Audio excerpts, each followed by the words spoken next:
حضرت بلال حبشی رضی اللہ تعالی عنہ کا ایمان۔ بہت سال پہلے مکہ مکرمہ میں ایک سچے دل والے انسان حضرت بلال حبشی رضی اللہ تعالی عنہ کا ذکر ہوتا ہے۔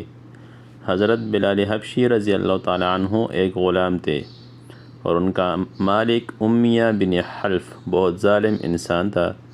حضرت بلال رضی اللہ تعالی عنہ نے اپنی زندگی کے ابتدائی دنوں میں بہت سی مشکلات اور مصائب کا سامنا کیا۔ ایک دن حضرت بلال حبشی رضی اللہ تعالی عنہ نے حضرت محمد صلی اللہ علیہ وسلم کی باتیں سنی اور ان کے دل میں ایمان کی روشنی چمک اٹھی۔ انہوں نے اسلام قبول کر لیا اور اللہ کے ایک ہونے پر یقین کر لیا۔ ان کی ایمان کی طاقت نے ان کو مکہ کے دوسرے مسلمانوں میں منفرد بنا دیا۔ جب ان کے مالک امیہ بن حلف کو پتہ چلا کہ حضرت بلال رضی اللہ تعالی عنہ مسلمان ہوئے ہیں تو وہ بہت ناراض ہوئے اور اس نے حضرت بلال رضی اللہ تعالی عنہ کو بہت تکلیف دی اور انہیں سخت سزائیں دی۔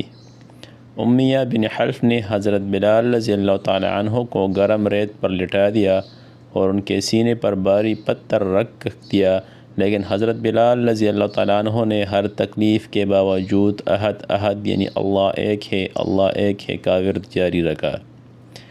امیہ بن حلف نے حضرت بلال رضی اللہ تعالیٰ عنہ کو بھوکا پیاسا رکھا اور مختلف طریقوں سے اذیت دی، لیکن حضرت بلال رضی اللہ تعالیٰ عنہ نے اپنے ایمان سے ایک لمحے کے لیے بھی منہ نہیں موڑا۔ ان کی استقامت اور ثابت قدمی نے دیگر مسلمانوں کے لیے ایک مثال قائم کی۔ حضرت بلال رضی اللہ تعالیٰ عنہ کی حالت دیکھ کر حضرت ابوبکر صدیق رضی اللہ تعالیٰ عنہ کو بہت دکھ ہوا۔ انہوں نے امیہ بن حلف سے حضرت بلال رضی اللہ تعالیٰ عنہ کو خریدنے کی پیشش کی۔ امیہ بن حلف نے بڑی رقم طلب کی مگر حضرت ابوبکر صدیق رضی اللہ تعالیٰ عنہ نے بلا جھجک وہ رقم ادا کر دی اور حضرت بلال رضی اللہ تعالیٰ عنہ کو آزاد کروا لیا۔ حضرت بلال رضی اللہ تعالیٰ عنہ نے آزادی کے بعد اسلام کی خدمت میں اپنی زندگی وقف کر دی۔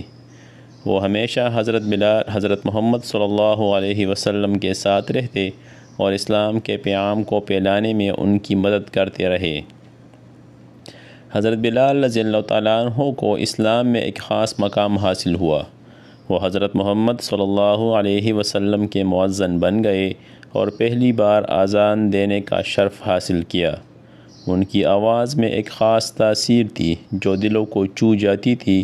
حضرت بلال رضی اللہ تعالیٰ عنہ کی اذان نے مکہ اور مدینہ میں اسلام کے پیغام کو بلند کیا۔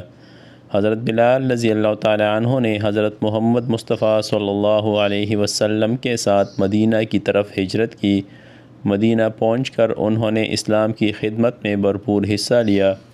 وہ ہمیشہ حضرت محمد صلی اللہ علیہ وسلم کے ساتھ رہتے اور ہر مشکل وقت میں ان کے ساتھ کھڑے رہتے۔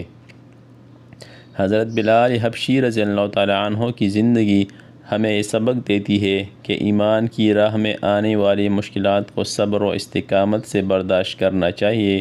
اللہ تعالیٰ اپنے بندوں کو کبھی اکیلا نہیں چھوڑتا اور ان کی مدد کرتا ہے۔ حضرت بلال رضی اللہ تعالیٰ عنہ کی قربانیاں اور استقامت ہمیں اس بات کی یاد دلاتی ہے کہ سچے ایمان والے کبھی ہمت نہیں ہارتے۔ یوں حضرت بلال حبشی رضی اللہ تعالیٰ عنہ کی کہانی ہمیں ایمان کی طاقت، صبر اور استقامت کا درس دیتی ہے۔ یہ کہانی بچوں کے دلوں میں ایمان کی محبت اور اللہ جل شانہ کی عظمت کو اجاگر کرتی ہے۔ ان کی کہانی میں ہمیں سکھاتی ہے کہ اللہ کے لیے ہر تکلیف برداشت کرنی چاہیے اور ہمیشہ اس پر بھروسہ رکھنا چاہیے۔